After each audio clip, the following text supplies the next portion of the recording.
Bye.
व्यापिल्या चंदनी ते बोरी व्यापिल्या चंदन ते बोरी व्यापिल्या चंदन ते बोरी व्यापिल्या गुण दोष याते न विचारी ताकाहे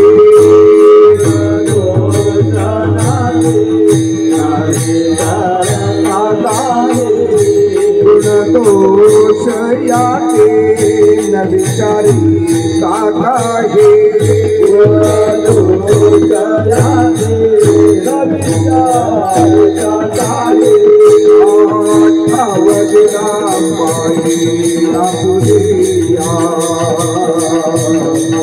आवडला पायी आपुलिया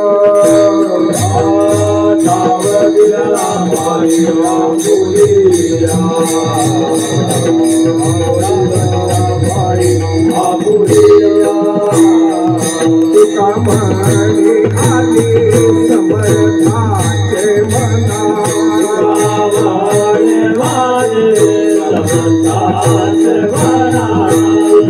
म्हणे आले समर्थाचे मना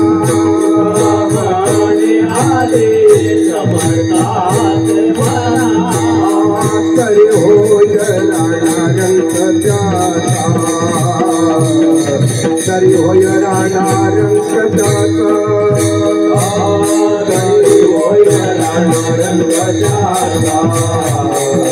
तरी होय राणारंग त्याचा गुण दोष याते न विचारी ताकाहे गुण दोष याते न विचारी दोष याते न विचारी ताकाहे गुण दोष याते न विचारी ताकाहे आवडला पायी आपुलिया आवडला पायी आपुलिया आवडला पायी आपुलिया आवडला पायी आपुलिया गोपाल घुमाए गोपाल घुमाए गोपाल घुमाए गोपाल घुमाए गोपाल घुमाए गोपाल घुमाए गोपाल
गेलो तैसा पारी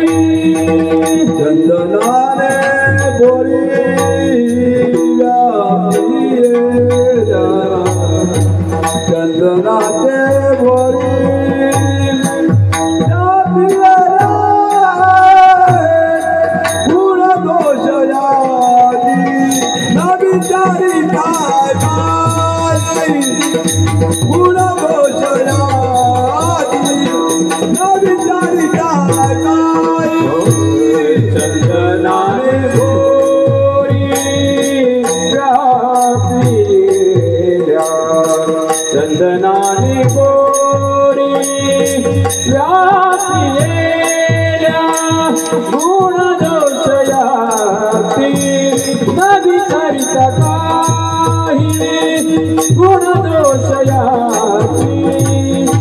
विचारित काही आवडला पायी आपुल्या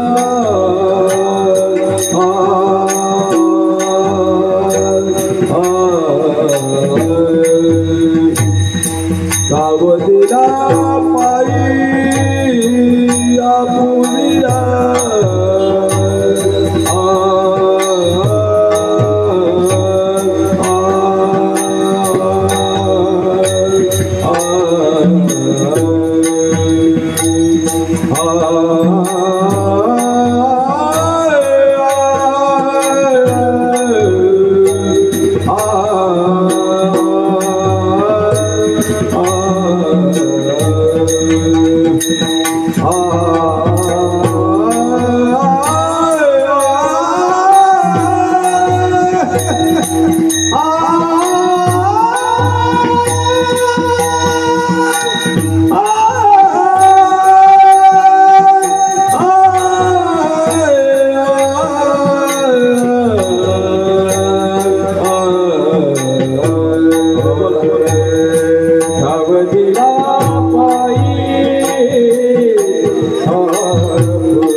संताने सरिता केलो तैशा संताने सरिता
संताने सरता केलो तैशा परी संताने सरता केलो तैशा परी चंदने ते पोरी व्यापिल्या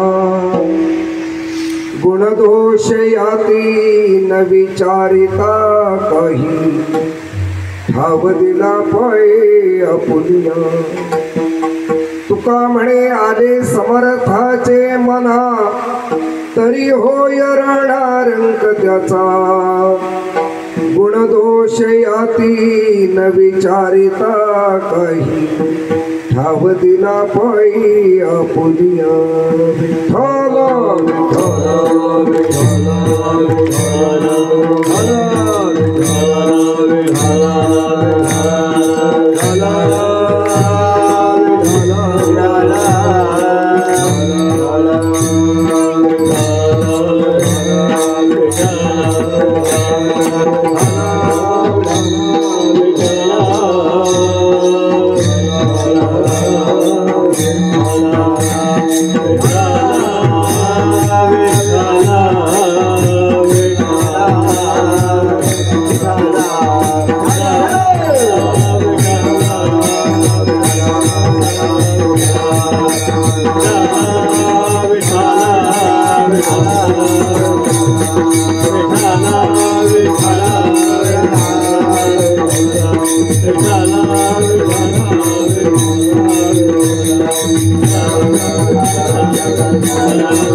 पांडुरंगा करू प्रथमाना मान दुसरे चरणा संताची दुसरे चरणा संताची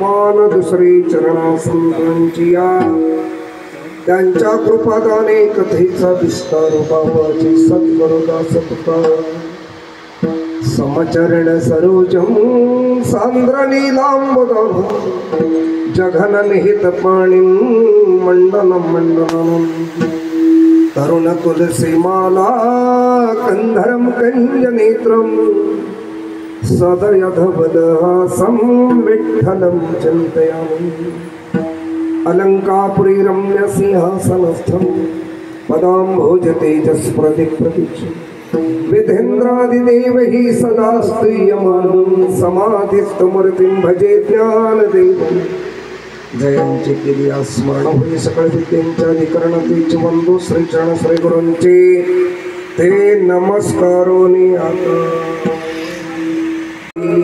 यावर करी संतांच्या यावर करी संतांच्या यावर करी संतांच्या यावर करी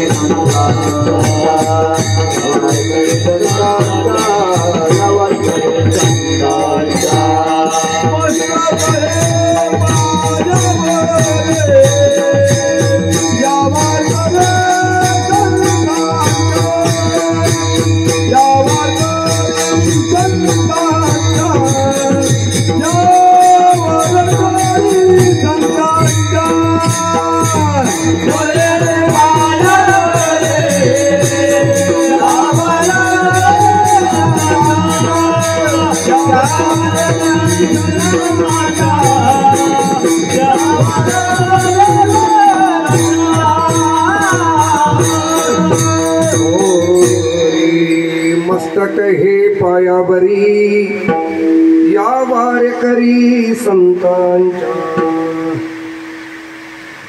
संताने सरता केलो तैशा परी चंदनी ते पुरी व्यापिल्या गुणदोष याती न विचारिता काही ठाव दिला पायी आपुलिया प्रस्तुत आजच्या कीर्तन रूपी सेवे करता निवडलेला देहूचे महान साधू विश्ववंदनीय महाराष्ट्र भूषण जगद्गुरु श्री संत तुकाराम महाराज यांचा संत पर प्रकरणातील हा अभंग असून महाराज या अभंगातून सांगतात संतांनी माझं जीवन सर्त केलं याचा अर्थ माझं जीवन पूर्णत्वाला नेऊन ठेवलं सर्त केले याचा अर्थ संतांनी माझं जीवन आनंदमय केलं मोक्षमय केलं नवे नवे संतांनी मला संतच बनवून टाकलं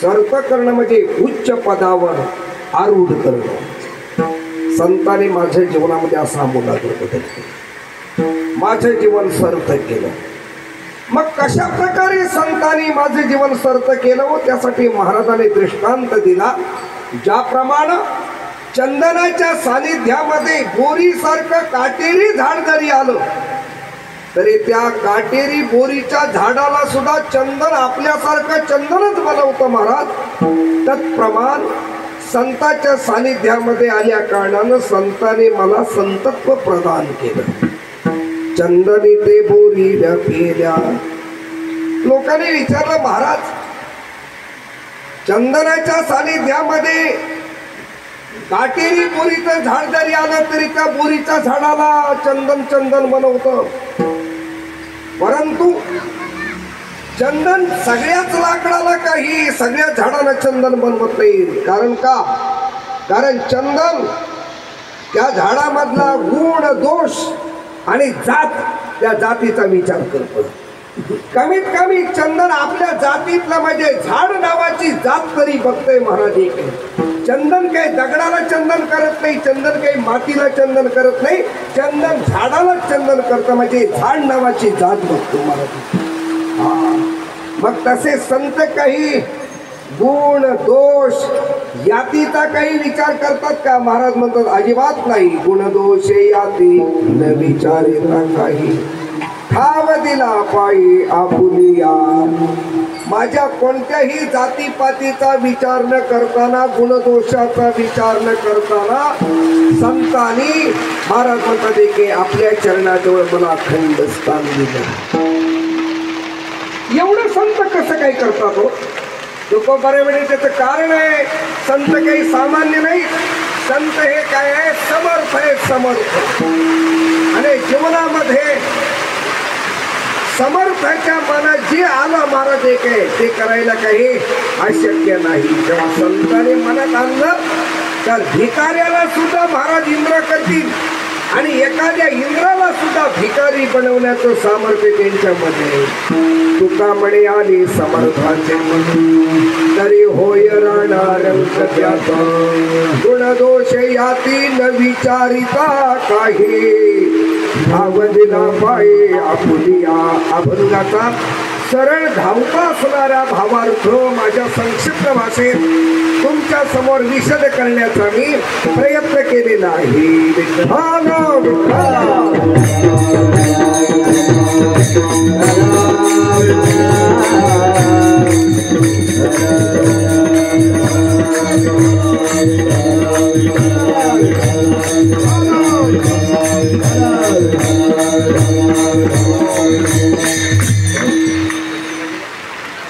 प्रस्तुत कीर्तन रूपी सेवेला प्रारंभ करण्याच्या अगोदर परिहार देणं अत्यंत गरजेचं आहे. आज या ठिकाणी स्वामी समर्थांच्या प्रकट दिनाच्या निमित्तानं चालू असणारा आपला हा 3 दिवसाचा उत्सव आहे. स्वामी समर्थांचे या प्रकट दिनाचं औचित्य साधून चालू असणारा उत्सव आहे. आणि हा उत्सव आदरणीय परमपूजनीय स्वामींची कन्या म्हणून स्वतःला जे म्हणतात, इतकं स्वामींवर ज्यांचं नितांत प्रेम आहे त्या स्वामींच्या कन्या असणाऱ्या आमच्या मोरीताई आणि त्या मोरीताईंच्या निवासस्थानी सकळ स्वामी भक्त गणांच्या उपस्थितीमध्ये हा उत्सव सुरू आहे. आजचा हा उत्सवाचा 3रा दिवस आहे आणि या 3ऱ्या दिवसाचं कीर्तनरूपी पुष्प समर्थांच्या ज्ञानोपरायच्या पांडुरंगाच्या चरणकमलावर ही कीर्तनरूपी पुष्प समर्पित करण्याची सुसंधी आज या सकळ भक्तगणांच्या कृपाशीर्वादानं आदरणीय आमच्या मोरेताईंच्या फार मोठ्या प्रेमामुळं या सेवेची संधी प्राप्त झाली. भव्य दिव्य चालू असणारा आपला हा उत्सव आहे, नामसप्ताह आहे. परिसरातील सर्व भक्तगणांनी या ठिकाणी उपस्थिती लावलेली आहे गेली 3 दिवस. आजही बहुसंख्येने श्रोतृवृंद या ठिकाणी जमा आहे आणि योगायोगाने अशा भव्य दिव्य कार्यक्रमाला मेघराजानं सुद्धा उपस्थिती लावली. ऐकलं का कुठे करणार? आणि साधी सुधी गोष्ट नाही. कारण काय माहिती आहे का, पूर्वी यज्ञ करायची लोक यज्ञ, आणि यज्ञ केल्यानंतर त्या यज्ञाची फलश्रुती म्हणून यज्ञ सांगता होत आली की पर्जन्यवृष्टी व्हायची. आणि एकदा पर्जन्यवृष्टी झाली की आपला यज्ञ यथासांग पार पडला. महाराज एक आहे हे आपल्याला मानायला काही हरकत नाही. म्हणून महाराज एक आहे, महाराज म्हणतात यज्ञान भवती पर्जन्यो, म्हणजे यज्ञातून पर्जन्याची निर्मिती होते. यज्ञ यशस्वी झाला की महाराज एक मेघराजाचं आगमन होतं. आणि म्हणून आपल्या या भव्य दिव्य उत्सवाला, या अखंड हरिनाम सप्ताहाला, या नामयज्ञाला प्रत्यक्ष मेघराजाने काय केले? उपस्थिती लावलेले. खऱ्या अर्थानं आपण भाग्यवान आहोत. महाराज असो त्यानं उपस्थिती लावली. आपण जास्त काही गडबड करायची नाही, आपण चलबिचल करायची नाही. कारण तुम्ही काही विक्षेप केला तर माझ्या बोलण्यावर त्याचा परिणाम होतो. कीर्तनी विक्षेप तेची पाय मरण. महाराज म्हणून आपल्याला काही त्याचा त्रास नाही. आपला सुंदर असा भव्य दिव्य मंडप आहे, त्यामुळे आपल्याला काही पावसाचा त्रास होणार नाही. योग्य वेळेमध्ये आपल्याला हे चिंतन मांडायचं आहे. चला, आजच्या या कीर्तनरूपी सेवेकरता निवडलेला जो अभंग आहे तो अभंग संत श्रेष्ठ जगद्गुरु तुकाराम महाराजांचा आहे. आणि या अभंगातून महाराजांनी संत काय करतात महाराज एक आहे त्याचं विशेष चिंतन सांगितले आपल्याला. संताच्या सानिध्यात आपण गेलो की संत आपल्याला सामान्य ठेवत नाही, तर संत सुद्धा आपलं जीवन असामान्य बनवून टाकतात महाराज. हे संताचं काय आहे, श्रेष्ठत्व आहे, हा संताचा महिमा आहे महाराज. म्हणजे अभंगातून संताचा महिमा, संताचं श्रेष्ठत्व तुमच्या आमच्या समोर महाराजांनी सांगितलेलं आहे. संत हे पद महाराज सामान्य नाही आहे. संत पदाचा जर विचार केला तर तुमच्या समोर सांगतो, अनेक वर्ग आपल्या समोर येतात. पहिला वर्ग कुठे कर बाबा, संसारिक जीवाचा वर्ग. दुसरा वर्ग आहे त्याला पामर म्हणा किंवा विषयी म्हणा. तिसरा वर्ग आहे त्याला साधक म्हणा किंवा मुमुक्षु म्हणा. साधकाच्या नंतरचा जो वर्ग आहे त्याला महाराज एक आहे सिद्धावस्थेतला वर्ग एक म्हणा, सिद्धावस्था. आणि सिद्धावस्थेच्याही पुढचा जो वर्ग आहे त्या वर्गाला म्हणायचं संत. म्हणून संत सामान्य नाहीत. तुम्ही आम्ही सर्व कोण आहोत, संसारी. आपण संसारिक आहोत. आणि संसारिक कुणाला म्हणायचं, संसार हा ज्यांचा विषय ठरलेला आहे त्याला संसारिक म्हणायचं महाराज. पुढे कर बाबा विचार केला तर असा आहे, तुमच्यासारखी म्हातारे माणसं आणि ज्यांचा संसारातच जीव अडकून बसलाय, आणि अशा माणसाला कर्तृत्ववान पोरं झाली, 4 पैसे कमवणारी झाली की त्या मुलाला वाटतं आपल्या आई वडिलांनी आता विश्रांती घ्यावी, सुखात बसावं. त्याने आता बसले त्यांच्या कष्टाला पूर्ण विराम. मग ते सांगतात, बाबा आता जास्त गडबड करू नका, आता काय करा, निवांत बसा. तुमचे आता खाण्याचे 4 दिवस आलेत ना, काही कष्ट करू नका. आजपर्यंत खूप केला, आता शांत निवांत बसा. आणि नाहीतर चला आमच्या बरोबर मुंबई पुण्याला. पण ज्यांनी आयुष्यभर शेती केलेली आहे, कष्ट केलेले आहेत, मेहनत केलेले आहे, संसार केलेले आहेत, ते काय म्हणतात माहितीये का, ए बाळा एवढं सोडून बोल, माझा शेवटचा जीव गेला तरी शेताच्या बांधावरच जाईल महाराज. एक आहे म्हणजे इतका तो महाराज संसारामध्ये काय झालंय, अडकून पडलेला आहे. आणि इतका महाराज संसारामध्ये अंतर्बाह्य एकरूप झालेला आहे, त्याला म्हणायचं संसारी. आणि म्हणून तुकोबारानं प्रमाण दिलं, जन तरी देखे गुंतले प्रपंची, स्मरण तो त्याचे त्याशी नाही. संसाराशिवाय वेगळं काय आहे असं त्याला वाटतच नाही. हा जो वर्ग आहे तो संसारी, त्याला पुढे जास्त चिंतन करत नाही, मला अभंगातलं जायचंय. दुसरा जो वर्ग आहे तो महाराज एक आहे पामराचा. पामर किंवा महाराज विषयी त्याला म्हणा, स्वैराचारी जीवन आहे. देवधर्म पडले सांदी विषयी गोंधळ गाजत असे, त्याच्या दृष्टीने देव नाही महाराज एक आहे, त्याच्या दृष्टीने धर्म नाही, त्याच्या दृष्टीने संस्कृती नाही, बेलाशक जीवन जगतो, अनाचारी आहे, स्वैराचारी आहे. महाराज म्हणतात एक आहे, त्याला एवढंच आहे, जीव तोच देव, भोजन ते भक्ती आणि मरण ते मुक्ती पाखंड्याची. याचा अर्थ एक आहे, जोपर्यंत जीवात जीव आहे ना, जोपर्यंत हातपाय चांगले चालतात ना, तोपर्यंत जेवढ्या काय उच्चाप्त्या करायच्या तेवढे घे करून बघ, नंतर मग यादेवर पुढे करता येणार. म्हणून जिवंत आहे तोपर्यंत विषय भोगून घे, अशी ज्याची धारणा आहे त्याला म्हणायचं विषयी. मराठी काय मराठी काय विषय ओढी भुलली, आता याची कोण करील की, नुपजे नारायणी भाव पावणी ठाव नरदेह, याला म्हणायचं महाराज विषयी. हा विषयी वर्ग आहे. त्याला त्याच्या पुढचा जो वर्ग आहे त्याला म्हणतात साधक किंवा मुमुक्षु. मुमुक्षु म्हणजे काय, ज्याला मोक्षाची तीव्र इच्छा आहे त्याला म्हणायचं मुमुक्षु. शास्त्रीय भाषेमध्ये व्याख्या सांगतो, मोक्षम इच्छिती मुमुक्षत्व, म्हणजे ज्याला मोक्षाची तीव्र इच्छा आहे त्याला काय म्हणायचं, मुमुक्षु म्हणायचं. सत्शास्त्र श्रवणानं, साधू संतांच्या संगतीमध्ये महाराज एक आहे, देहाचं नश्वरत्व कळलं, संसाराचं अनित्यत्व कळलं आणि प्रभू परमात्म्याची जीवनामध्ये भेट झाली पाहिजे आणि भगवंत मिळवण्यासाठीच हा देह आहे असं जेव्हा ज्ञान होतं तेव्हा तो परमार्थ पथावर हळूहळू मार्गक्रमणा करायला लागतो. त्यावेळी त्याची जी स्थिती आहे त्या स्थितीला म्हणायचं महाराज साधक दशा. मग त्याच्या समोर एकच आहे, कधी मला देव भेटेल.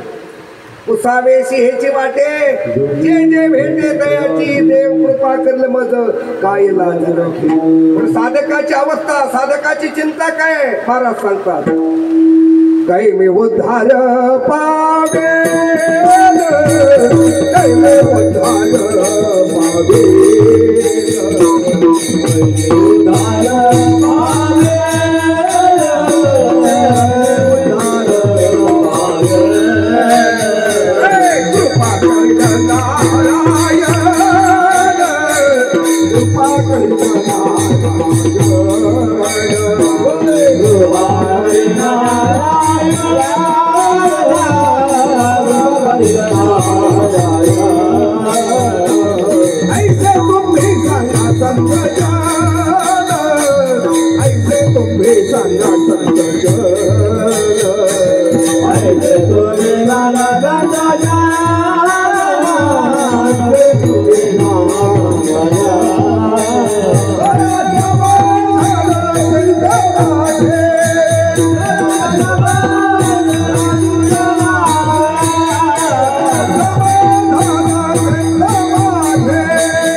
त्याला साधक दशा म्हणतात. महाराज काय साधकाची अवस्था असते? काही मी उद्धार पावेल, कधी माझा उद्धार होईल. काही कृपा कर नारायण, कधी तो भगवान परमात्मा माझ्यावर कृपा करील. असं जो जो भेटेल त्याच्या सद्गुरूंना प्रश्न विचारतो. ऐसी चिंता करी सदा सर्व काळ, आणि रात्रंदिवस हे तळमळ, ही तळमळ ज्याच्या अंतःकरणात लागलेले त्याला काय म्हणायचं? साधक किंवा मुमुक्षू. आणि अशी साधना एकदा महाराज काय परिपक्व झाली, हे साधना परिपक्व झाली की तो साधक आपल्या साध्यापर्यंत पोहोचला ते त्याला अवस्था जी प्राप्त होते त्या अवस्थेचं वर्णन आहे सिद्धावस्था. कारण ज्ञानोबारे सांगतात साधकांचे सिद्ध झाले, साधक दशेतूनच सिद्धावस्था प्राप्त होत असते, असे सिद्धावस्था आहे. पण त्या सिद्धावस्थेपेक्षा सुद्धा महाराज एक आहे श्रेष्ठ अवस्था आहे, त्या अवस्थेला म्हणायचं संत. म्हणून संत अवस्था साधी नाही, संत ही सर्व उच्च अवस्था अशी आहे. महाराज एक आहे संत कुणाला म्हणतात? संत कुणाला तरी म्हणत नाहीत, संत त्याला म्हणतात, व्याख्या आली सन्मार्ग वर्तती ती संत. हा जे सन्मार्गानं वर्तन करतात, सन्मार्गानंच नेहमी चालतात, वाम मार्गाला कधी पाऊल पण टाकत नाही, त्यांना काय म्हणायचं? संत. ठीक आहे, संत. संत म्हणजे काय? सत असे जन, त्याला म्हणतात काय? ते संत. महाराज एक आहे ज्याने सत्यच मिळवायचा प्रयत्न केलाय त्याला काय म्हणायचं? संत. आणि हे संत काय करतात? संत जगाच्या उद्धाराचा नेहमी काय करतात? प्रयत्न करतात.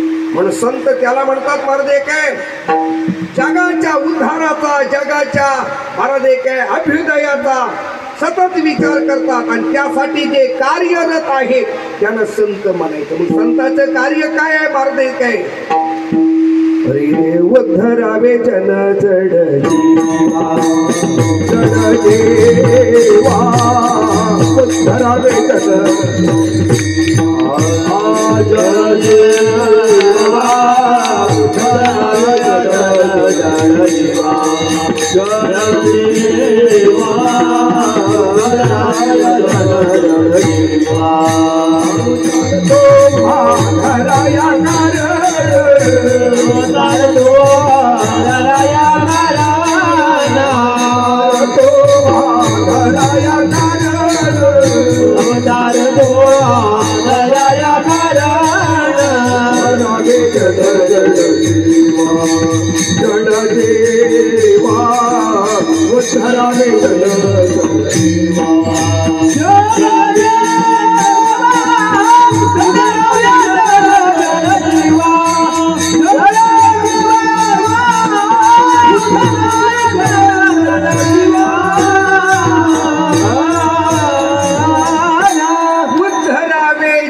जड जीवा, जड जीवाचा उद्धार करण्यासाठी जे आलेले त्यांना काय म्हणायचं? संत म्हणायचं. महाराज येथे उपकारासाठी आले, ते उपकारासाठी आले ते संत आहे. तुकाराम म्हणतात, तुका म्हणे आता उरलो उपकारा पुरता, म्हणून ते कोण आहेत? संत आहेत. म्हणून महाराज संत त्याला म्हणतात. संताचं जीवन कसं असतं? ज्ञानोपरायाच्या उक्तीप्रमाणे सांगितलं, संताचं जीवन गंगेप्रमाणे. गंगेप्रमाण म्हणजे कसं? गंगेचं जीवन कसं आहे? महाराज म्हणतात एक आहे, फेडीत पाप ताप पोखीत तिरींचे पादप समुद्रा जाय आप गंगेचे जैसे. काठावरचा प्रदेश सुजलाम सुफलाम करीत, सगळं जनजीवन समृद्ध करीत. गंगा म्हणजे नदी सागराकडे मार्गक्रमणा करत असते. मग जशी नदी काठावरचा प्रदेश सुजलाम सुफलाम करीत जनजीवन समृद्ध करीत निघालेले असते, तसं संत सुद्धा जगाचं जीवन सुखी करीत निघाले असतात. मग संत काय करतात? तैसी बांधिली सोडीत, बुडाली काढीत आणि साकडे फेडीत आरती चिया, असं जीवन संताचं चाललं असतं. नदीप्रमाणे संताचं जीवन कसं चाललेलं असतं? संताचं जीवन सूर्याप्रमाणे चाललेलं असतं. सूर्याप्रमाणे म्हणजे सूर्य काय करतो? ज्ञानोबा म्हणतात, जगाची अंध्य फेडीत, स्त्रियेची राऊळे उघडीत आणि निघे जैसा भास्वत प्रदक्षिणे. जगातला अंधकार नष्ट करत करत सूर्य पश्चिम दिशेकडे वाटचाल करत असतो, तसं संत या जगतातील अज्ञानी जीवाच्या हृदयातला अंधार घालवून त्याला ज्ञानरूपी प्रकाशाची जोड देते. संताचं जीवन चाललेलं असतं. किंबहुना संत काय करतात? संत आपल्यासारखंच लोकांना बनवून करत जातात. म्हणून संत त्याला म्हणायचं की ज्याचं जीवन जगासाठी उपकारासाठीच महाराज एक आहे या ठिकाणी निर्माण झालेलं आहे. म्हणून संत नेहमी जगाचा विचार करतात. उद्धरावे जन जड जीव, मगाशी प्रमाण दिलं माझे काय, उडतेही जन न देखवे डोळा आणि येतो कळवळा म्हणून त्याचा ते नेहमी जगाचा विचार करतात. महाराज ते पुढेकर बाबा पुराणात एक कथा आली, रंती देवाची कथा. तर रंती देव नावाचा एक राजा सम्राट होता. वैराग्य निर्माण झाला, दिलं राज्य सोडून त्याग केला, वनात गेला तपश्चर्येसाठी. सोबत बाबा त्याचं कुटुंब पण गेलं, त्याची पत्नी गेली, मुलगा गेला, सुनबाई पण गेली.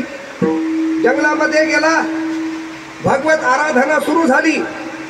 पण राजा असून वल्कल परिधान करून गेला, सर्व संघ परित्याग करून गेला राजा.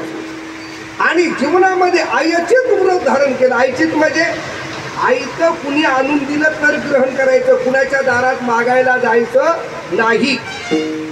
आणि असं आईचीच व्रत धारण करून राजा आराधना तपश्चर्या करायला लागला. पण योगायोग असा झाला बाबा, एक दिवस अशी परिस्थिती, अशी घटना झाली, प्रसंग आला, 48 दिवस राजाला कुणीच काय अन्न सामग्री आणून दिली, पाण्याचा थेंब पण आणून दिला. राजाचा प्राण कंठाशी आला. पण सुदैवाने 48व्या दिवशी कुणाला तरी भाविक माणसाला, श्रद्धावान माणसाला कळलं की आपल्या देशाचा राजा आईचीच वृत्तीने जंगलामध्ये जगतोय. त्यानं काय केले? महाराज एक चौघांना पुरेल इतकं जेवण तयार केलं आणि जंगलामध्ये राजाला नेऊन दिलं. राजाने विचार केला 48 दिवसांनी का वेळा, पण भगवान परमात्मा प्रसन्न झाला, त्याला काळजी निर्माण झाली, आपल्याला भोजन आणून दिलं. राजाने स्नान केलं. महाराज एक आलेले जे जेवण होतं त्यातला अतिथीला एक भाग काढून ठेवला, गाईला ग्रास दिला महाराज एक, आणि उरलेल्या जेवणाचे 4 भाग केले. राजा, राणी, त्यांचा मुलगा आणि सुनबाई 4 जण जेवायला बसले. आता संकल्प सोडणार तेवढ्याच देवानं महाराज परीक्षा बघितली. भगवान विष्णू, भगवान शिव आणि ब्रह्मदेव 3 जण 3 वेगवेगळी रूप घेऊन आले. राजा, आमचा जीव जातोय रे, अगदी प्राण कंठाशी आला, आम्हाला काहीतरी अन्न दे. राजाने विचार केला, बरं झालं अतिथी आली. तुमच्या माझ्यासारखा असता ना महाराज, शेठ जर आपल्यासारखा असता, अरे 48 दिवस इथं मला अन्न नाही खायला, आणि आज योगायोगाने कुठं मिळतंय ते हे भिकारी आले म्हटलं वाट्याला, काय ह्याला दुसरं कुठं काय नव्हतं काय? राजा तसा बोलला नाही. राजाच्या काय मुखातले उद्गार आहे, वा वा भगवान तुम्ही किती कृपाळू आहात. 48 दिवस द्यायला माझ्याजवळ काहीच नव्हतं, पण आज माझ्याजवळ द्यायला काहीतरी आहे आणि आज तुम्ही याचक माझ्याकडे पाठवलात. उचललं आपल्या जेवणाचं ताट, पात्र उचललं, दिलं अतिथीला. दुसरा अतिथी आला, महाराज आम्हाला पण पाहिजे, राणीने दिलं का. तिसरा अतिथी आला, राजाच्या मुलग्यानं दिलं. तो अतिथी पुन्हा म्हणते माझं काही पोट भरले नाही महाराज. एका युवराजाच्या बायकोनं पण दिलं, राजकन्या मानकन्यानं पण दिलं. सगळ्यांनी महाराज काही जेवण दिलं. 48 दिवसाने जेवण मिळालं, पण ते पण दिलं. ब्रह्मा विष्णुमयी प्रसन्न झाले. राजा तुझ्यासारखा वैराग्यवान राजा या जगात आजपर्यंत दृष्टीत पडला. अरे आम्ही तुझी परीक्षा घ्यायला आलो होतो, परीक्षेत उत्तीर्ण झालास, काय पाहिजे बोल. काय राजाने मागितलं असेल? राजाने एवढंच मागितलं, हे परमात्मा तुम्ही खरोखर जर माझ्यावर प्रसन्न झाला असाल आणि मला काही द्यायची इच्छा असेल तर एक काम करा, या जगतामध्ये कुठलाही माणूस दुःखी असता कामा नये. या जगातल्या प्रत्येक जीवाला तुम्ही सुखी करा आणि त्यांचं काही दुःख असेल ते मला द्या भोगायला, पण या जगातला प्रत्येक प्राणी सुखी झाला पाहिजे. त्याला म्हणतात संत. फक्त जगाचाच विचार करतात, जगाच्या सुखाचा विचार करतात आणि जगाच्या सुखाने जे सुखी होतात. महाराज काय तुका म्हणे सुख पराविया सुखे आणि अमृत हे मुखे. असे जे संत आहेत ते संत जगताच्या हिताचा विचार करतात आणि ते संत काय करतात महाराज काय, त्यांच्या सानिध्यामध्ये कोणताही जीव जाऊ द्या तरी त्या जीवाला ते आपल्यासारखं संतत्व देतात, आपल्यासारखं त्याला श्रेष्ठ बनवतात. महाराज काय म्हणजे जीवाचं जीवन सर्त करतात. सर्त जीवाचं जीवन जे सर्त करतात. सरिता नाही, सरिता म्हटलं की नदी असा अर्थ होतो आणि सर्त करणं एक आहे. सर्त करणं म्हणजे उच्च कोटीवर ठेवून आरूढ करणे. पण संत त्याला म्हणतात, जीवाचं जीवन जे सर्त करतात त्याला म्हणतात संत. आता जर विचार केला महाराज येतो, आपल्या जीवनात भेटतात तो बरेच जण, पण आपल्या जीवनात भेटतात ते आपलं जीवन परत करणारे भेटतात, सर्त करणारे भेटत नाही. परत करणारे म्हणजे कळलं ना तुम्हाला, परत फिरवणारे. आपला बाबा चल चल पुढे असं म्हणणारे नाही, तर माग ठीक आहे. आता हा आमचा मुलगा छोटासा मुलगा आहे, आता बाबा किती आहेस तू? 10वीला. ठीक आहे, 10वीला आहे आणि आता तो पक्वाद वाजवतोय आणि तो नेहमीच कीर्तनला असतो बरेच वेळेला. काय आता एवढं छोटंसं मुलगा लहानपणापासून पक्वाद वाजवत आहे आणि ते महाराज परवा तुम्ही नंतर काही लोकांनी त्यांच्या आजोबाला जाऊन सांगितले काय एवढे महाराज म्हटलं काय तुम्हाला काय कळतं की नाही म्हटलं काय. त्या पोराला म्हटलं हित म्हटलं लहानपणा म्हटलं त्या म्हटलं एका भिकारड्या वारकऱ्यांच्या संख्येला लावले म्हटलं, बोंबलत फिरते म्हटलं, पप्पाद वाजवते रात्रंदिवस, काही कामाधंद्याचा पत्ता नाही काय नाही. हे टाळ कुठून कोण मोठा झालाय का महाराज एक आहे. आणि मग महाराज आई वडील पण हलक्या कानाची ते म्हटले बाळ्या तू उठं जाऊ नको म्हटले काय, त्या परमार्थात जाऊ नको, काय त्या वारकऱ्यांच्या संगतीत आहे म्हटले काय, कोणाचं भलं झालंय महाराज एक आहे, मोठं मोठं सांगितलं महाराज एक आहे. आणि पुन्हा त्यांनी सांगितलं, ऐकलं का बाबा, आपल्या घरात आजपर्यंत कुणी परमार्थ केलेला नाहीये, तू कशाला झाक जातोच म्हटलं, तिकडं उगाच एक आहे, आमच्या कुणी नव्हती आईसे याची पिशे जन्मली एक आहे. महाराज म्हणतात आपल्या कुळात असं कोण झालं नव्हतं, कशाला सांगतं म्हटले काय. आणि मग महाराज एक लोक बोलायला लागले, काय करायचं म्हटले काय. अहो तुमचं पोरग म्हणजे खरं वाया गेलं म्हटलं, का वारकऱ्याच्या संगतीत लागलंय नुसतं रात्रंदिवस भजनात फिरतंय म्हटले काय. तुकाराम महाराजांनी प्रमाण दिले महाराज एक आहे. तुकाराम महाराज म्हणतात, काय पोरा लागली चट धरी देऊळाची वाट, धरे देऊळाचे वाट, धरे देऊळाची पोरा लागली धरे देऊळाची, धरे देऊळाची वाट, धरे देऊळाची वाट, काय पोरा लागली चट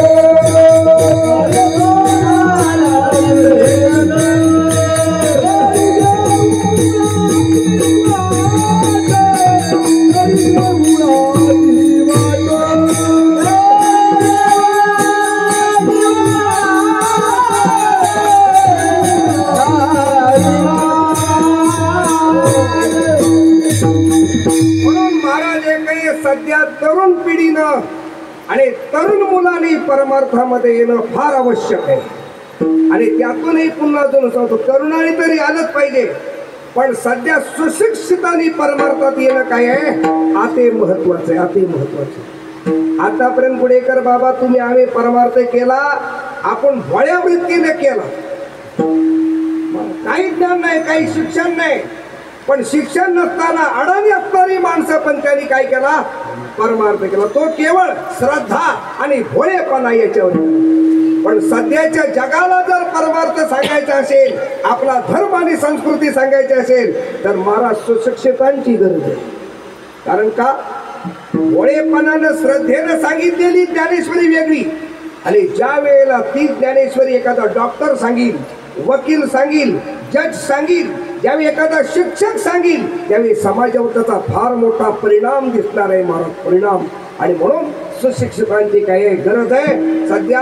आणि म्हणून महाराज तरुण हरिभक्त नठी कीर्तन कौमारी आचरेत प्राज्ञ, असं भागवताचं वचन आहे महाराज. म्हणून तरुण पिढीनं लहानपणापासून इकडं काय केलं पाहिजे, आकर्षित झालं पाहिजे. पण महाराज एक असा एखादा मुलगा निघाला की त्याचे आई वडील सगळे सोयरे मित्र मंडळी त्याला मागं फिरवायचा प्रयत्न करतात. याचा अर्थ पर्त करणारे आपल्याला भेटतात, सर्त करणारे कोण भेटत नाही. सर्त करणारे फक्त संत आहेत, आणि ते इतकं सर्त करतात, इतकं सर्त म्हणजे मोठे नेऊन ठेवतात. कृपा कटाक्ष न्याहाळी आपुले पदी पैसविले, बापर कुमारी वरुणा विठले भक्ता दिले वरदान. आपले पदी पैसविले, आपल्यासारखेच केलं. म्हणून संत जीवाचं जीवन सर्त करतात. मग त्यांच्या सानिध्यामध्ये येणारा जीव कसाही असू दे, अडाणी असू दे, अज्ञानी असू दे, सामान्य असू दे, महाराज एक आहे, तरी कसाही असला तरी त्याचं जीवन श्रेष्ठमय करतात. कशा पद्धतीने करतात, जसं चंदनाच्या सानिध्यामध्ये बोरीचं झाड जरी आलं तरी त्या बोरीच्या झाडाला सुद्धा चंदन चंदन बनवतं. तर न्यायाने संत आपले जीवन महाराज एक आहे आनंदमय करतात. हे अभंगाचं पहिलं चरण. संताना सरता केलं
गुण दोष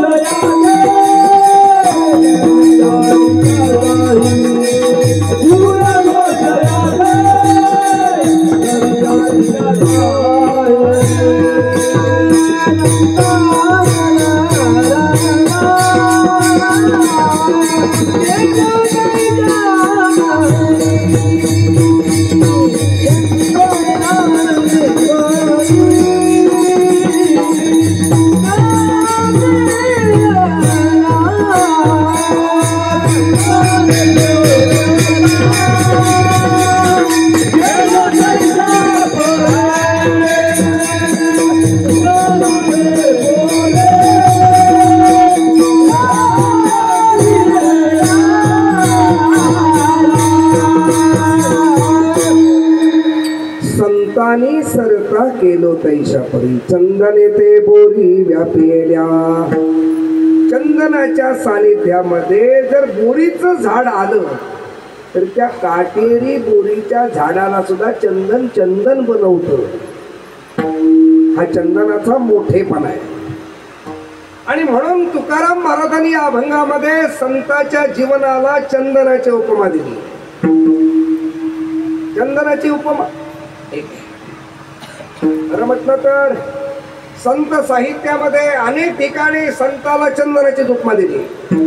चंदनाचे हात पाय ही चंदन परेशान आहे न कोणी अंग. संताचं जीवन कसं आहे? चंदनासारखं. संतांचे हात पाय कसे चंदनासारखेच आहे. त्याचं चंदनाचं सर्वांग सुगंधित आहे. त्या संताचं संपूर्ण जीवन काय आहे? आनंदमय. तुकोबरे म्हणतात, तुका म्हणे गुण चंदनाचे अंगे तैसे तुम्ही जगी संत जन. मग संताला उपमा देताना चंदनाची दिली. त्याचं कारण सांगतो. व्याकरणामध्ये उपमा आणि उपमेय याच्यामध्ये जेव्हा साधर्म्यता येते, समानता येते, त्यावेळी दृष्टांत नावाचा अलंकार तयार होतो. म्हणून उपमा आणि उपमेय याच्यामध्ये काय पाहिजे? साधर्म्यता म्हणजे समानता पाहिजे, तर दृष्टांत होईल. त्याचा दृष्टांत होऊ शकत नाही. आपण बरेच वेळा दृष्टांत देतो बघा. काय माणूस वाघासारखा शूर, म्हणजे वाघ जसा शूर आहे तसा त्या वाघाचा शूरपणाचा गुण त्या माणसाच्या मध्ये दिसतोय. म्हणजे काहीतरी गुणाची साधर्म्यता तिथं आली.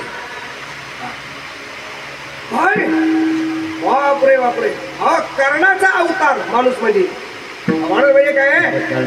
आता मला 50 रुपयाची जरी देणगी दिली तरी कार्यकर्ते मंडळी सांगतात आमच्या आमच्या माणसाला 50 रुपयाची पावती पडले, कर्णाचा अवतार आहे. आता ते काय, ही उपमा आहे. खरं म्हटलं ते अतिशयोक्ती आहे. म्हणजे आपण कुणाला नाही काय देतो, उपमा देतो की नाही मारली काय. काय माणसाचा आवाज कोकिळेसारखा गोड, म्हणजे कोकिळेची काय ली उपमा. काय मूळ सुंदर व अगदी गोपाल कृष्णाचं रूप, म्हणजे गोपाल कृष्णाची काय ली उपमा आली. मग उपमा कधी येते? त्या दोघांच्या मध्ये कुठल्या तरी एका गुणाची साम्यता दृष्टोत्पत्ती झाली पाहिजे, तर काय होते? त्या ठिकाणी उपमा दिली जाते. तसं इथं संत जीवनाला चंदनाची काय दिली? उपमा दिली. संताच्या जीवनाला चंदनाची उपमा दिली. चंदन हे काय आहे बाबा? झाड आहे. चंदन हे काय? झाड. आणि चंदन तसं सर्वश्रेष्ठ आहे. अनेक झाड श्रेष्ठ आहे.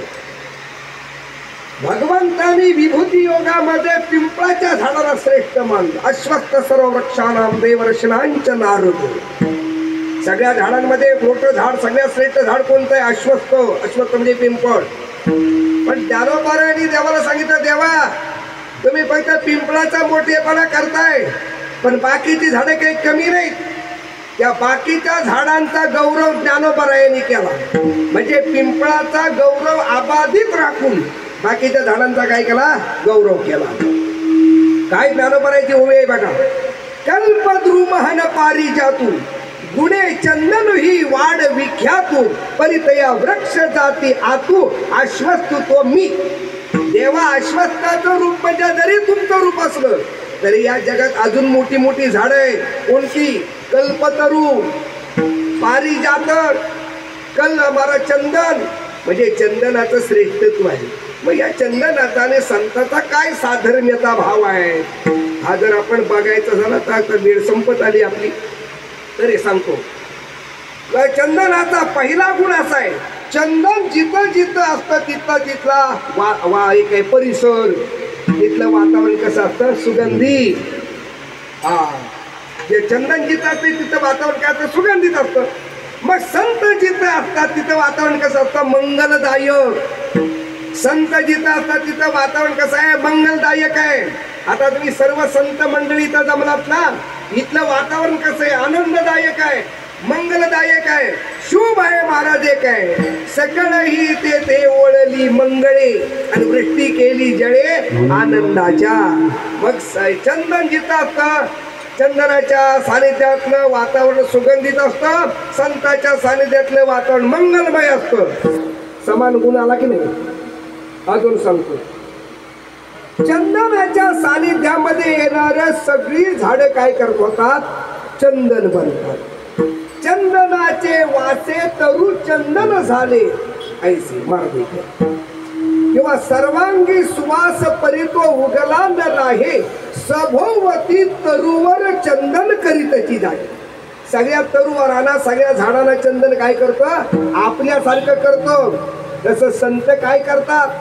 आपणा सारिके करती तात्काळ नाही काळ वेळ दया नाही. संत आपल्यासारखे करतात की नाही? अजून चिंतन तुम्हाला सांगतो. महाराज चंदनाच्या सानिध्यामध्ये सामान्य लाकडं चंदन बनतात. चंदनाच्या सानिध्यामध्ये सामान्य साधी लाकडं, अहो ऐन किंजवी सारखी लाकडं पण चंदन बनतात. ज्ञानोपारायण नाथबाबाच्या भागवतातले ओवे, केवळ पाहेपा जड मुळे चंदना सभोवती झाडे सुगंधी होऊन लाकडे मोल गाडी पावली. तीच लाकडे तत्वता चढली देव ब्राह्मणाचे माथा आणि त्याचा पांग पडे श्रीमंता राजे तत्वता वंदिती. साधी लाकडं पण ती लाकडं सुद्धा चंदन बनली आणि चंदनाच्या किमतीत विकली गेली. मग जसं चंदनाच्या सानिध्यामध्ये सामान्य लाकडं चंदन बनतात, तसं संतांच्या सानिध्यामध्ये सामान्यातला सामान्य, अज्ञानातला अज्ञानी माणूस गुडेकर बाबा संत बनतो. हा संत बनतो. खरोखर बनतात का? कितीतरी उदाहरणं देता येतील. रामदास स्वामींच्या जीवनामध्ये आलेला कल्याण नावाचा शिष्य साधा होता, पण तो संतत्वाला पोहोचला. शंकराच्या नावाचा विद्यार्थी पण त्रोटकाचार्य म्हणून पुढे पदवीला आला. महाराज एक अडाणी होता. आणि सगळ्यात सोपं रेटन करतो, नाथ बाबाच्या आयुष्यात येणारा गावबा. आता लय सामान्य असं छोटस मूल गरीबाच्या घरात जन्माला आणला. गरीबाच्या घरात आई बिचारी मोलमजुरी करायची आणि असाच मोठा भव्य दिव्य कार्यक्रम. आणि त्या कार्यक्रमामध्ये पुरणपोळीचं जेवण होतं आणि ते पुरणपोळ्या तयार करायला त्याच्या आईला उत्तम सुगरी नव्हती दिली. त्या शेठजीने बोलवलं. दिवसभर तिनं सगळ्या पंक्तीचं काम केलं, पुरणपोळ्या तयार केल्या, हजारो लोकांना जेवण होतं. महाराज संध्याकाळी जेव्हा घरात आली तेव्हा त्या शेठच्या बायकोनं त्या बाईला 2 पुरणपोळ्या बांधून दिल्या. कशासाठी? तिचं घरात छोटंसं मूल होतं. महाराज त्या बाईनं त्या पुरणपोळ्या आणल्या आणि त्या छोट्या लेकराला दिली. काय महाराज, हे काय गावरान गाईच्या तुपातल्या त्या पुरणपोळ्या महाराज. आणि देशस्थ पुरणपोळी, कोकणस्थ नाही महाराज. हा ती पुरणपोळी त्या लेकरानं खाल्ली आणि त्याला अशी चव लागली. दुसऱ्या दिवशी सकाळी उठल्या उठल्या, आई दे पुरणपोळी. आई म्हटली, बाळ्या काल लोकांकडे गेली होती, त्या बिचाऱ्या शेठच्या बायकोनं दिल्या पुरणपोळ्या, दोन त्या तुलाच दिल्या. मी त्यातला एक तुकडा पण खाल्ला नाही रे. लेकरासाठी आणल्या, आता संपल्या. आपल्याकडे चटणी भाकरी पण मिळायची मुश्किल, तुला पुरणपोळी कुठून द्याव? पण लहान लेकरू, बाल हट्ट. लहान मुलाला काय कळते घरात आहे का नाही, त्यानं हट्टात केला.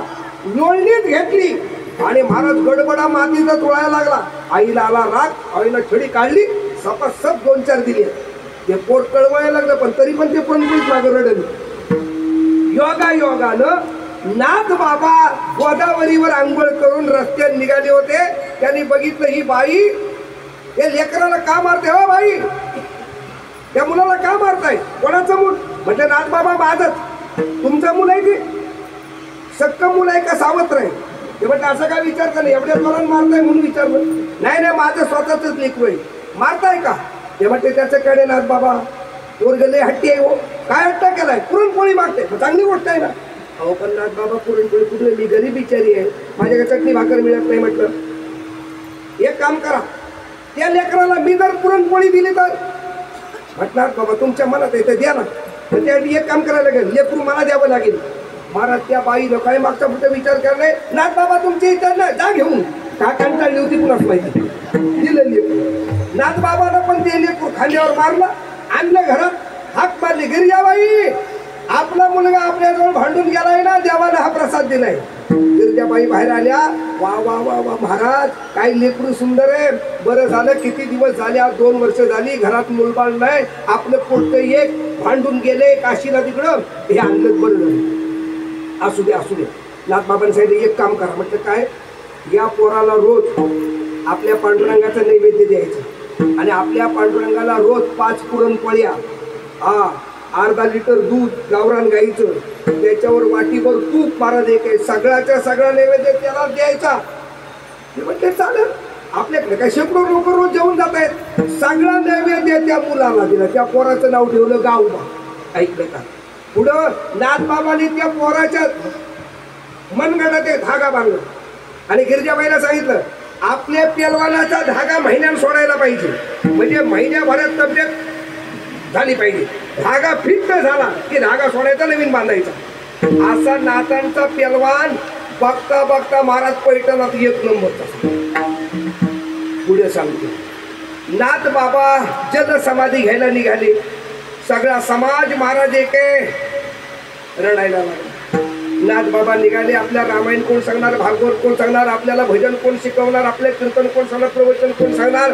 सगळी लोक रडायला लागली आणि असे लोक रडत असताना हा गावबा महाराज कुशाल झोपला आणि घोरत होता. तुमच्यासारखा माणूस गेला, त्या पोराच्या पाठीत एक मारली, एक गाड. अरे त्या नाथबाबाच्या जेव्हा रोज पुरणपोळ्याने दही तूप खाऊन दूध खाऊन म्हटलं असा तर भीतीन झालाच घोरतो. ते नाथबाबा बघ जल समाधी घ्यायला निघाले. तो उठला, डोळे चोळतो. नाथबाबा निघाले कुठं? जल समाधी घ्यायला. उद्यापासून नाथबाबा दिसणार नाही असं होय. लगेच धावत गेला. नाथबाबा तुम्ही जल समाधी घ्यायला निघाला? हो बाळा, आमचा अवतार कार्य संपला, आम्ही निघालो. तुम्ही निघालात मग मला पुरणपोळी कोण देणार? ते म्हटले. लोक हसायला लागली. आम्ही रडतोय नाथबाबासाठी, हे कार्ट रडतोय पुरणपोळीसाठी. नाथबाबाने डोक्यावर हात फिरवला, पोटाशी घेतलं. गावबा आजपर्यंत फुकट पुरणपोळी खात होतास, आता ह्याच्या पुढे फुकट मिळणार नाही, काम करावं लागेल. काम? कसलं काम करावं लागेल? दुसरं काही काम नाही. मग माझं भावार्थ रामायण अर्ध्याच लिहायचं राहिले, ते पूर्ण तू कर. अहो पण बाबा मला काहीच जमत नाही, मला अभ्यास नाही, मी फक्त खायचं आणि झोपायचं एवढंच काम करतोय, मला कसं जमणार? काळजी करू नकोस. महाराज नाथबाबाने गावबाला जवळ घेतलं. तोंड उघड. तोंड उघडले. जीभ काढ बाहेर. जीभ काढली. नाथाने जीभ अशी हातात धरली आणि वरती पेनानं श्रीराम लिहिलं. जा एक. अरे तुला बुद्धी प्राप्त झाली महाराज. आणि खरोखर त्या गावबानं नाथबाबांच्या नंतर भावार्थ रामायण पूर्ण केलं. युद्धकांडापासून संपूर्ण उत्तरकांड हे गावबाने लिहिले. आजही भाषेचा किती मोठा चिकित्सक माणूस असेल तरी त्याला कळणार नाही नाथाने कुठला अर्धा ग्रंथ लिहिला आणि गावबानं कुठला लिहिला. एवढं सामर्थ्य गावबाला आलं का? अरे इतका सामान्यातला सामान्य अडाणी मुलगा, पण त्याचं जीवन सुद्धा श्रेष्ठ केलं. दृष्टांत संपला. चंदनाच्या सानिध्यामध्ये येणारं साधं लाकूड चंदन बनतं. संताच्या सानिध्यामध्ये येणारा सामान्य माणूस सुद्धा संत बनतो. संताच्या सानिध्यामध्ये येणारा महाराज एक आहे, सामान्य संत बनला. अजून संत. चंदनाच्या सानिध्यामध्ये येणार कडुलिंबासारखं कडू झाड सुद्धा संत बनतं. माझे काय चंदन बनतो. चंदनाच्या सानिध्यामध्ये लिंब जरी आला तरी तो काय बनतो? चंदन बनतो. चंदनाचे अंग निळे शिवतले लिंब होती जे जवळी, तेही देवाचे निढळे बैसने झाले. असं माऊलीची उभी आहे. मग जसं कडुलिंबाच्या झाडाला सुद्धा चंदन चंदन बनवतं, संत सुद्धा महाराज एक आहे, पाप्यातल्या पाप्याला पण संत बनवतात. वाल्या कोण्याला नाही का संत बनवलं? कोळ्याची कीर्ती वाढवली धन केले रामायण. तसंच आहे. चंदनाच्या सानिध्यामध्ये बोरीसारखा काटेरी झाड आले तरी त्या काटेरी झाडाला सुद्धा चंदन चंदन बनवतं. बोर काही साधी सोपी गोष्ट आहे का? बोर महाराज एक आहे. बोर सगळ्यांना माहिती आहे. हा, बोरीचं झाड लय विचित्र आहे. ज्ञानोबारांनी त्याचं वर्णन केलं. हा, गोवी गेलिया जवळी झगटलिया अंग फाळी आणि फळे तरी पाहता पोकळी बोराटी जैसी. ती बोर जर काढायला गेलात ना तर त्या काट्याने सगळा हात मारत रक्त बंबाळ होतो. इथं ते बोरीचं झाड महाराज एक आहे खोडकर आहे खोडकर. तसं संतांच्या सानिध्यामध्ये खोडकर माणसं पण संत झाली. विसोबा केचर झाला नाही का संत खोडकर. म्हणजे हा संताचा आणि चंदनाचा काय आहे महाराज समदर्शी गुण आहे महाराज. हे साम्यत्व आहे चंदनाचं आणि संताचं. अजून कितीतरी सान्निध्य सांगता येईल महाराज. इथे चंदन ताप निवारक आहे, संत त्रिविध ताप घालवतात. चंदन दुर्मिळ आहे, चंदन दुर्मिळ आहे. चंदन पुढे सापडत नाही. शैली शैलेन माणिक्यम मौक्तिकम न गजे गजे साधवो ना सर्वत्रम चंदन नावने म्हणे. तसे संत दुर्लभ आहे, बहु अवघड आहे संत. अजून तुम्हाला सांगतो चंदन जसा उघडत जावा तसा तो सुगंध देतो, तसं संत सुद्धा महाराज काही जगाच्या कल्याणा संतांच्या विभूती आणि देह कष्टविधी परोपकारे हा संताचा आणि चंदनाचा काय महाराज काही समानत्वाचा गुण आहे. ठीक आहे. पण तुकाराम महाराजांनी संत जीवनाला चंदनाची उपमा दिली. संतांनी सरता केलो तैशा परी चंदनी ते बोरी व्यापी. या बोरीला पण चंदन केली. तर ऐकणारी लोक तुमच्यासारखी हुशार. त्यांनी सांगितलं महाराज चंदनाजवळ एक दोष आहे. म्हटलं काय? चंदन सगळ्यांना चंदन बनवतो, पण तू का म्हणे वेळू चंदना संगती. काय ते अति जवळीके. चंदन फक्त वेळूच्या झाडाला म्हणजे बांबूला चंदन बनवत नाही. आणि चंदन फक्त झाडाला चंदन बनवतं. तसं चंदन जसं महाराज के गुण दोष याती जात पात बघतो, तसे संत काय बघतात का? महाराज म्हणतात संत काहीच जात पात बघत नाहीत. अभंगाचं दुसरं गुण दोष याती नावी चारी ताई. गुण दोष याती नावी चारी ताई. गुण दोष याती नावी चारी ताई. गुण दोष याती नावी चारी ताई. आवडीला पाई आपुलिया. सावधीला पाई आपुलिया. सावधीला पाई आपुलिया. सावधीला पाई आपुलिया.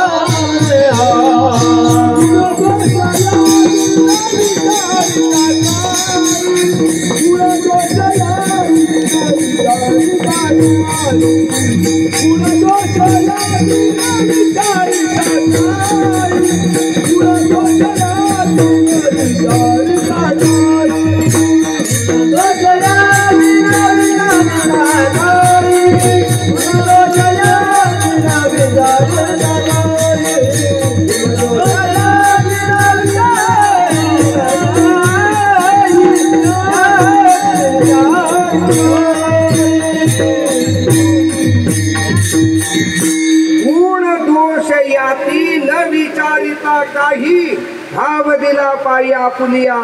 हे संतांचं मोठेपण आहे. संत गुण बघत नाहीत. हा गुणी आहे का अवगुणी आहे? गुन्ह्याला पण जवळ करतात आणि अवगुण्याला पण जवळ करतात. संत गुण बघत नाहीत. गुण दोष दोष बघत नाहीत संत. अर्ध एक आहे हा किती पापी आहे किती दोषी आहे हे बघत नाहीत. आणि संत याती बघत नाहीत. याती म्हणजे जात. संताच्या ठिकाणी जात नाही महाराज एक आहे. याता याती धर्म नाही विष्णुदासा निर्णय आहे सावेद शास्त्री. जात नाही महाराज एक आहे. तुका म्हणे नाही जाती सवे काम ज्याचे मुखी नाम तोची धन्य. पुढे जात बघत नाही संत. जात एकच त्यांच्या दृष्टीनं उत्तम त्या याती देवा शरण अनन्य गती. देवाला शरण जो गेला ना त्याची जात श्रेष्ठ. आणि देवाला शरण जो गेला नाही तो 96 पुढे असला तरी महाराज काही त्याला श्रेष्ठ मानलं नाही. पण जात बघत नाहीत महाराज काय. आम्ही भाविकाची जाती एकविधची श्रीपती. तुकोबारे म्हणतात संत जात बघत नाही. संत गुण बघत नाहीत आणि संत दोष बघत नाहीत. उलट संत दोषावर पांघरून घालतात. पुणेकर बाबा काय आहे? संत दोषावर काय आहे पांघरून घालतात महाराज एक आहे. आमचे ज्ञानोबा रे कृपाळ उदार माझा ज्ञानेश्वर. दया नमस्कार वार न पाहे याती कुळाचा विचार. आणि भक्त करुणा कर ज्ञानाबाई दोषाचा विचार करत नाहीत महाराज. एक आहे हा, दोषाचा विचार करत नाहीत. आपली वेळ जवळजवळ संपत आलेली आहे. पण योगायोगानं मला दृष्टांत एक आठवलं. हा दृष्टांत पंढरपूरमध्ये मी एकनाथ महाराज वैकुंठवासी परमपूजनीय सातारकर बाबा महाराज सातारकरांच्या मुखातून ऐकला. दृष्टांत चांगला नाही, क्षमा मागून हात जोडून सांगतो, दृष्टांत चांगला नाही, पण सिद्धांत अति महत्वाचा आहे. सिद्धांत अति महत्वाचा आहे. संत कधी दोष बघत नाही, संत दोषावर पांघरून घालतात. आणि या मुद्द्यावर त्यांनी एक दृष्टांत सांगितला. दृष्टांत चांगला नाही, पहिल्यांदा सांगितलं. तुमच्यासारख्या संत जनांपुढे बोलताना मी सांगतो सुद्धा दृष्टांत चांगला नाही. दृष्टांत असा आहे, एक मोठा सेनापती राजाला मोहिमेवर पाठवलं. मोहिमेवर 6 महिने जवळजवळ गेला. मोहीम फत्ते करून विजयी होऊन आला. राजानं त्याचं स्वागत मानलं सेनापतीचं. 6 महिन्यानं माझ्या सेनापतीनं दिग्विजय करून आला. अरे सगळी मोहीम फत्ते करून आपल्या राज्याचा, आपल्या देशाचा झेंडा उंचावला महाराज. राजाला आनंद झाला. राजानं काय केलं, सेनापती जेव्हा आला तेव्हा सीमेवर सेनापतीला थांबवलं. थांबा सेनापती साहेब, तुमचं जंगी स्वागत केलं जाईल आणि वाजत गाजत तुम्हाला राजदरबारामध्ये दिलं. काय महाराज, असा सुंदर महाराज शामियाना उभारला. अनेक लोक, राज्यातली लोक महाराज, अनेक सैनिक त्याच्या महाराज वीरतेला सलामी देण्याकरता सगळे निघालेले. रात्री मुक्काम शेत तिथंच पडला राज्याच्या सीमेवर. उद्या सत्कार होणार आहे आणि उद्या वाजत गाजत परत आपली पुढे जाणार आहे, राजधानीत पोहोचणार आहे. सेनापतीने विचार केला, आज 6 महिने आपण घर सोडून बाहेर आहोत. 6 महिन्यामध्ये आपण बायकोला 4 दिवसांनी, 8 दिवसांनी, महिन्यानं पत्र पाठवत होतो. बायकोवर आपलं खूप प्रेम आहे. पण आज रात्री आपण जाऊन बघूया आपल्या पत्नी किती आनंदात आहे. आणि सेनापती वेश पालटून आपल्या घरात आला. कारण सीमेपासून घर त्याचं जवळच होतं. आणि योगायोगानं दुर्दैव त्याची पत्नी एका परपुरुषाबरोबर महाराज रममान झालेली, निद्रिस्त झालेली सेनापती. दोघी झोपलेली. सेनापती आला. आता त्याच्या मनात जर विचारलं एका तलवारीत त्यानं दोघांची खांडोळी केली होती, पण ते केलं नाही. महाराज त्यानं आपल्या खांद्यावरची, अंगावरची भरजरी शाल काढली आणि आपल्या पत्नीच्या अंगावर टाकली, निघून गेला. सकाळी जेव्हा ही जागी झाली तेव्हा बघितलं आपल्या अंगावर शाल आहे. तिला ओळखली, ही माझ्या पतीची शाल आहे. याचा अर्थ तो रात्री आला होता, त्यानं आपल्याला पाहिलेलं आहे. उद्या आपला मृत्यू नक्की आहे. आता करायचं काय, राज्यातल्या सगळ्या स्त्रिया महाराज सेनापतीला ओवाळायला गेल्या. त्याच्यात ही पण गेली. सगळ्यांनी पंचारती ओवाळली. सेनापतीची बायको समोर आली, पण नवऱ्याकडे बघण्याची हिंमत महाराज तिच्यात नव्हती. अधोमुख महाराज दृष्टीने तिने नवऱ्याला ओवाळलं. तरी त्यानं विचारलं, सगळेजण माझ्या तोंडाकडे बघतात की तू का माझी दृष्टी टाळतेस म्हटले. तरी उत्तर दिलं नाही. महाराज आली परत. सेनापती ही परत आला. तो दिवस गेला, 2 दिवस गेले, 8 दिवस गेले. तिला असं वाटलं होतं की एक दिवस नक्की हा मला जाब विचारील आणि मला देहांत प्रायश्चित देईल. पण महाराज वर्ष झालं तरी सेनापतीनं त्याच्याबद्दल बरं बोललं नाही. आणि दुर्दैवानं वर्षभरानं त्या सेनापतीला आजार झाला. आणि तो सेनापती महाराज काय झाला, अंतुरणावर खेळला. आता काही दिवसाचा तो सोबती आहे. पत्नी त्याची सेवा करते आणि सेवा करता करता त्या पत्नीच्या डोळ्यातून दुःखाचे अश्रू व्हायला लागले. आणि जेव्हा दुःखाचे अश्रू व्हायला लागले तेव्हा सेनापतीने विचारलं, तू का रडतेस? तिने सांगितलं, माझ्यावर अपरंपार प्रेम करणारा माझा देव निघून जातोय आणि म्हणून मी रडते. आणि आज बाकी महाराज नको ते बोलला तो सेनापती. जरी मी गेलो तरी तुझा तो प्रियकर आहे ना, कशाला रडते? तेव्हा तिने एकच वाक्य सांगितलं, एक आहे. मी का रडते माहितीये का? की माझे दोष उघडे करणारे जगात शेकड्यानं भेटतील, पण माझ्या दोषावर पांघरून घालणारा आणि माझ्या देहाला झाकणारा माझा देव निघून जातोय आणि म्हणून मी रडते. महाराज एक संत जगाच्या आणि जीवाच्या दोषावर पांघरून घालतात आणि त्यांना आपलंसं करतात. संत कधी महाराज काय दुसऱ्याचे दोष काढत नाहीत तर दुसऱ्याच्या दोषावर पांघरून टाकतात. म्हणून महाराज म्हणतात गुण दोष याती न विचारिता काही ठाव दिला पायी आपुलिया. आणि म्हणून त्यांनी काय केलं, आपल्या चरणाजवळ मला ठाव दिला. हे संतांचं मोठेपण आहे. संतांनी काय केलं, मला संतच केलं महाराज काय आपले पदी बैसविले म्हणजे संत केलं महाराज काय. तुकाराम महाराजांना लोकांनी विचारलं महाराज एवढे त्यांनी कसं काय केलं. आणि एखाद्या सामान्य जीवाला संत करण्याचं सामर्थ्य त्यांच्यात आलं कुठून. तुकाराम महाराज म्हटले संतांना साधं समजू नका. अरे संत हे समर्थ आहे, समर्थ. आणि समर्थाच्या मनात आलं तर ते काही करतात. हे अभंगाचं तुका म्हणे आले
तुका म्हणे आले समर्थाचे मना तरी होय राणा रंक त्याचा गुणदोष यातील विचारिता काही ठाव दिला पायी आपुलिया.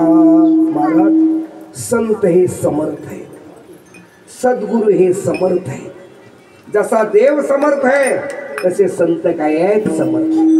जसं देवाजवळ कर्तुम अकर्तुम अन्यथा कर्तुम शक्ती आहे तसं संताजवळ सद्गुरूंजवळ काय आहे कर्तुम अकर्तुम अन्यथा कर्तुम शक्ती आहे.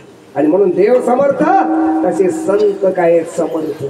आमच्या महाराष्ट्राचं भाग्य आहे इथं कितीतरी समर्थ जन्माला आले. समर्थ रामदास स्वामी, समर्थ तुकोबा रे, धन्य तुकोबा समर्थ. आणि महाराष्ट्रामध्ये स्वामी समर्थ महाराज जन्माला आले. असे समर्थांच्या भूमीमध्ये आपण काय आलोय जन्माला आलोय. आणि म्हणून ते जे करतील त्यांच्या मनात येईल ते काही करतील मनात येत आहे. आणि म्हणून त्यांच्या सानिध्यामध्ये आलेला सामान्यातला सामान्य जीव संत बनला. बाबा माणसाला संत बनवलं ह्याच्यात काही विशेष नाही. अरे पशुला संत बनवलं, पशु रेडा सुद्धा महाराज संत बनला. ज्ञानोबारायाची संगत लाभली तर रेडा सुद्धा संतत्वाला पोचला. आणि त्या रेड्याची समाधी महाराज बांधली गेली. आणि त्या रेड्याच्या समाधीजवळ आज महाराष्ट्रातल्या मोठमोठ्या फडकऱ्यांची कीर्तन आणि आपल्याला कीर्तन मिळावं असे मोठमोठे कीर्तनकार अपेक्षा करतात. कोणाच्या समाधीची? रेड्याच्या समाधीची. आणि तो रेडा काय बनला? संत बनला. का संत बनला? संतांच्या संगतीत आला म्हणून संत बनला.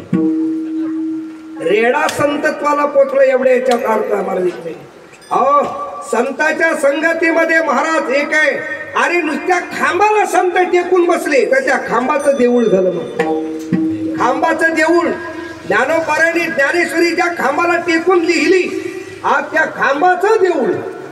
जगात महाराज एक आहे, देवळाला खांब असतात पण इथं खांबासाठी देऊळ झालं महाराज एक आहे. तो खांब सुद्धा काय बनला, संत बनला, देव बनला. इतकंच नाही महाराज, तुकाराम महाराज ज्या शिळेवर बसून भजन करायचे ती शिळा महाराज संतत्वाला पोचली आणि त्या शिळेचं म्हणजे दगडीचं मंदिर झालं, शिळा मंदिर बांधलं गेलं महाराज एक आहे. आजही देहूमध्ये गेल्यानंतर त्या शिळेला आपण नमस्कार करतो, मस्तक टेकून महाराज एक प्रणिपात करतो.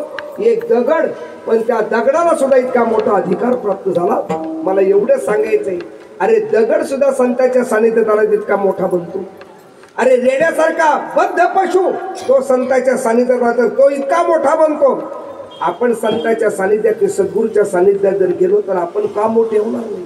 पण फक्त जाताना काया वाचा मनानं जा, निस्वार्थीपणानं जा, निश्चिम भावानं संतांच्या जवळ जा. आणि निश्चिम भावानं अनन्य भावानं जर आपण संतांजवळ गेलो तर आपलं जीवन कृतकृत्य झाल्याशिवाय राहणार नाही. तुका म्हणे आले समर्थाचे मना तरी होय राहणार रंग त्याचा. गुणदोष याती न विचारिता काही ठाव दिला पायी आपुलिया. अभंगाचं चिंतन मला जेवढा वेळ दिला होता तेवढ्या वेळेमध्ये मांडण्याचा मी प्रयत्न केले. करविले तैसी केली कटकट वाकुडी का नीट दिव जाणे. किंबहुना तुमचे केले धर्म कीर्तन सिद्धी सनेले तेथ माझी उरले पायी कपडाचा फक्त शेवटपणा शिल्लक राहिले. आज जवळजवळ अनेक वर्ष या ठिकाणी भव्य दिव्य असा उत्सव आदरणीय स्वामींच्या कन्या मोरेताई आणि यांच्या सानिध्यामध्ये उपस्थितीमध्ये त्यांच्या देखरेखीखाली हा सगळा एवढा मोठा उत्सव सुरू आहे. अनेक भक्तगण या ठिकाणी या उत्सवाला आपली हजेरी लावतात महाराज एक आहे. आणि अशा अत्यंत आनंदमय अशा या उत्सवामध्ये आणि तुम्हा सगळ्यांच्या कृपाशीर्वादानं स्वामींच्या कृपाशीर्वादानं आदरणीय ताईंच्या फार मोठ्या प्रेमामुळं जवळजवळ 4 वर्ष महाराज न चुकताना ही सेवा एक आहे मला या ठिकाणी करायला मिळते. आणि त्याबद्दल ताईंचे किती आभार मी मानले तरी कमी आहे, तुम्हा सगळ्यांचे किती आभार मानले तरी कमी आहे महाराज. आणि म्हणून झालेली सेवा त्यांच्या कृपेनं महाराज एक आहे बोललेलं आहे. आणि ती सेवा महाराज स्वामींच्या चरणावर समर्पित करतो. ज्ञानोबा आहे, तुकोबा आहे, पांडुरंग परमात्मा आणि तुम्हा सकळ संत वृंद आणि श्रोत्र वृंदाच्या चरणकमळी हे सेवेचं पुष्प समर्पण करतो. ज्यांनी मला अत्यंत मोलाची मदत केली ते माझे दोन्ही मृदंगाचार्य गायनाचार्य मंडळी सकळ टाळकरी वृंद आणि आमच्या गुडेकर बाबांसारखी सगळी परमार्थातील ज्येष्ठ श्रेष्ठ मंडळी तुम्हा सगळ्यांच्या चरणावर पुन्हा पुन्हा कोटी कोटी प्रणाम करतो. आणि माझ्या सेवेला बोलण्याला पूर्ण विराम देतो. ज्ञानेश्वर माऊली ज्ञानराज माऊली माऊली ज्ञानेश्वर माऊली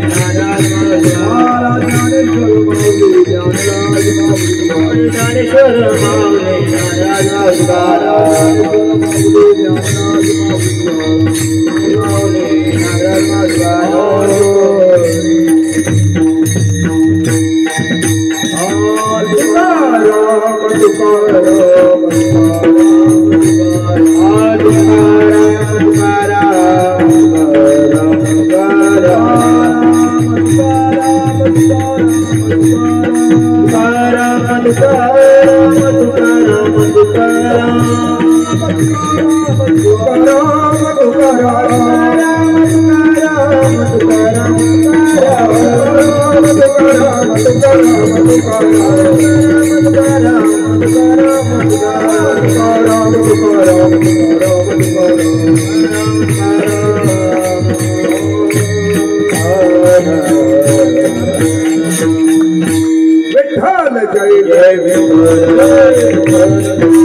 Hare